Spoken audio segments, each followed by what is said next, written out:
Chapter 3: Processes and Process Management. Process concepts. Process is a dynamic entity, i.e., a program in execution. Processes exist in a limited span of time. A process has object, program, data, resources, and the status of the process on execution. A process is not a closed system. There is a communication between processes through a shared environment. A process is a program in execution. The execution of a process must progress in a sequential fashion. Programs versus process. Program static entity exist in a single space and continue to exist. Programs contain instructions. Process dynamic entity. Exist in a limited span of time. Executes instruction. Process management, processes and threads. A process can be thought of as a program in execution. Threads. A thread is the unit of execution within a process. A process can have anywhere from just one entire process thread to many threads. Treads.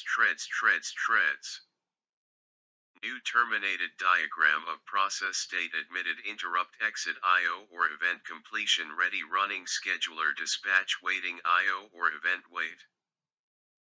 Process state. As a process executes, it changes state. The state of a process is defined in part by the current activity of that process. Each process may be in one of the following states: new, the process is being created; running, instruction are being executed; waiting, the process is waiting for some event to occur, such as an I/O completion or reception of a signal; ready, the process is waiting to be assigned to a processor; terminated, the process finished execution. Process control block, PCB. Each process is represented in the operating system by a process control block, PCB. Information associated with each process, also called task control block, process state, running, waiting, etc. Process number, unique identification number, program counter, location of instruction to next execute. CPU registers, contents of all process-centric registers. CPU scheduling information, priorities, scheduling queue pointers. Memory management information, memory allocated to the process. Accounting information, CPU used, clock time elapsed since start, time limits. I/O status information, I/O devices allocated to process, list of open files. Inter-process communication, processes executing concurrently. IOS may be either independent processes or cooperating processes. Processes within a system may be independent or cooperating. Independent process, they cannot affected by the other process executing in the system. Cooperating process, they can affect or be affected by the other process executing in the system. Example: any processes that shared data with other process is cooperating process. Inter-process communication. Cooperating process can affect or be affected by other processes, including sharing data. Reasons for cooperating processes: information sharing, D/T user share the system, computation speed up, dividing task, modularity, dividing in module, convenience. Use a system may use D/T task at the same time. Inter-process communication. Cooperating processes need inter-process communication, IPC. Two models of IPC: 1. Shared memory, 2. Message passing. 1. Shared memory. In the shared memory model, a region of memory that is shared by cooperating processes is established. Processes can then exchange information by reading and writing data to the shred region. 2. Message passing. In the message passing model, communication takes place by means of message exchange between the cooperating process. Communications models: A. Message passing. B. Shared memory. Race condition. A race condition is a situation in which the results of the operating system is determined by the results of a race between competing activities. A race condition is highly undesirable because the result will be unpredictable and the integrity of data may be compromised. When multiple processes compete for a non-shareable resource with no synchronization, there is a race to who claims/modifies the resource. Read modify write. Save. Read modify read write modify write. The critical section problem. Each process has a segment of code, called a critical section, in which the process may be changing common variables, updating a table, writing a file, and so on. When one process is executing in its critical section, other process is to be allowed to execute in its critical section. That is, no two processes are execution in their critical sections at the same time. A solution to the critical section problem must satisfy the following three requirements. 1. Mutual exclusion. If process P is executing in its critical section, then no other processes can be executing in their critical section. 2. Progress. If no process is executing in its critical section and some wish to enter their critical section, then only those processes that are not executing in their reminder section can participate in the decision on which will enter its critical section. Next, there exists some processes that wish to enter their critical section, then the selection of the processes that will enter the critical section next cannot be postponed indefinitely. 3. Bounded waiting. A bound must exist on the number of times that other processes are allowed to enter their critical sections after a process has made a request to enter its critical section and before that request is granted. Process scheduling. The objective of multi-programming is to have some process running at all times, to maximize CPU utilization. Maximize CPU use. Quickly switch processes onto CPU for time sharing. The objective of time sharing is to switch the CPU among processes so frequently that users can interact with each program while it is running. E.g., running 3 program. To meet these objective, the processes scheduler selects an available process, possibly from a set of several available processes, for program execution on the CPU. For single processor system, there will never be more than one running process. Process scheduling.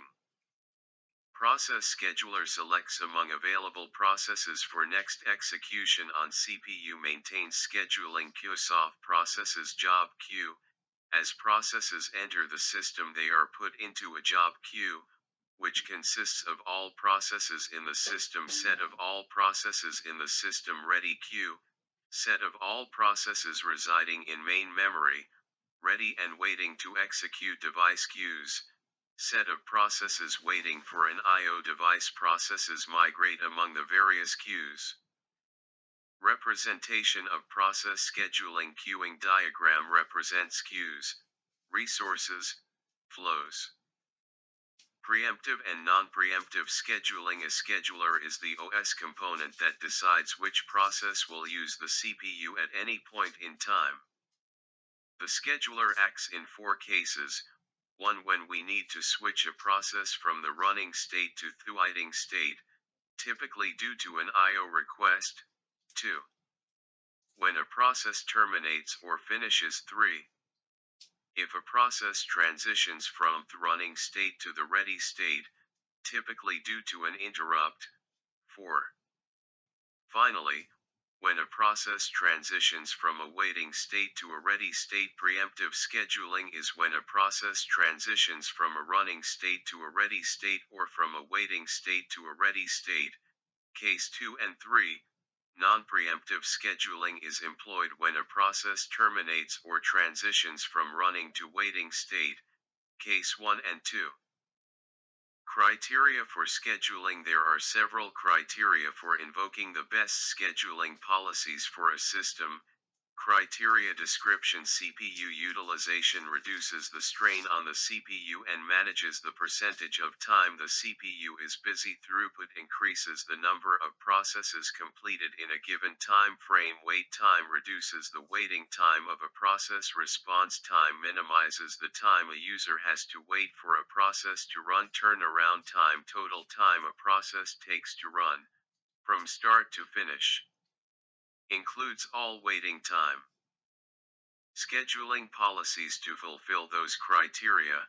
A scheduler has to use various policies or strategies. 1. Fairness: the operating system shouldn't give an unfair advantage to a process that will interfere with the criteria we listed.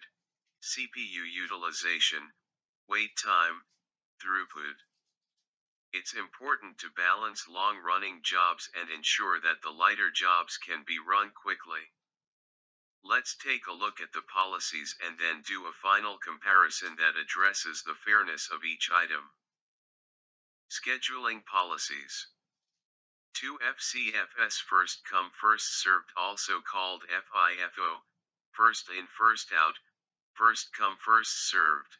FCFS processes jobs in the order in which they are received.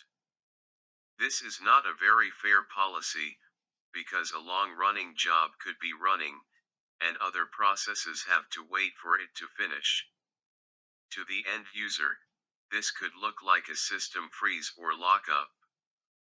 3. Round robin: this policy works like musical chairs but more methodical. A timer is used to determine when to move the current running process to the back of the line. For example, you set the timer to 10 milliseconds. If the printer process isn't done within that time frame, move it to the end of the line and move up the next process. If the time, 10 milliseconds, is too long, processes still have to wait longer, which basically puts you back into FCFS territory. However, if the time is too small, you spend more time context switching and hence, the throughput suffers. Deadlocks: the deadlock problem, deadlock prevention, deadlock detection, deadlock avoidance. Deadlock characterization: deadlock can arise if 4 conditions hold simultaneously. Mutual exclusion: only one process at a time can use a resource. No share: resource hold and wait: a process holding at least one resource is waiting to acquire additional resources held by other processes. No preemption: a resource can be released only voluntarily by the process holding it, after that process has completed its task. Circular wait: there exists a set P0, P1, Pn of waiting processes such that P0 is waiting for a resource that is held by P1. P1 is waiting for a resource that is held by P2. Pn1 is waiting for a resource that is held by Pn, and Pn is waiting for a resource that is held by P0. The deadlock problem: if a resource requested by a process is unavailable, the process enters a wait state. If the waiting process as never again changes state because the resources they request are held by other waiting processes, we have a deadlock. A set-off blocked process: a circ holding a resource and waiting to acquire a resource held by another process in that. Example system is 2 disk drives, P1 and P2 each hold a disk drive and each needs to know their own bridge crossing. Example: traffic only in one direction. Each section of a bridge can be viewed as a resource. If a deadlock occurs, it can be resolved if one car backs up, preempt resources and roll back. Several cars may have to be backed up if a deadlock occurs. Starvation is possible. Note: most OSs do not prevent or deal with deadlocks. Deadlock prevention: deadlock prevention says to remove or make false all the 4 condition or at least make false at any of condition. Make mutual exclusion: false not required for shareable resources. Example: printer is non-shareable, must hold for non-shareable resources. Hold and wait: must guarantee that whenever a process requests a resource, It does not hold any other resources require process to request and be allocated all its resources before it begins execution, or allow process to request resources only when the process has none allocated to it.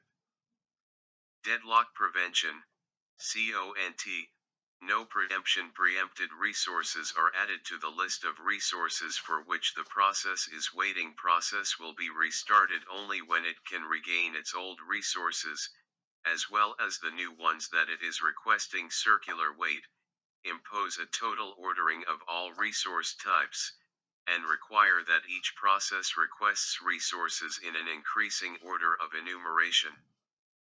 Deadlock prevention. Prevent deadlock by resource scheduling so as to negate at least one of the four conditions: attacking the mutual exclusion condition, attacking the hold and wait condition, attacking the no preemption condition, attacking the circular wait condition.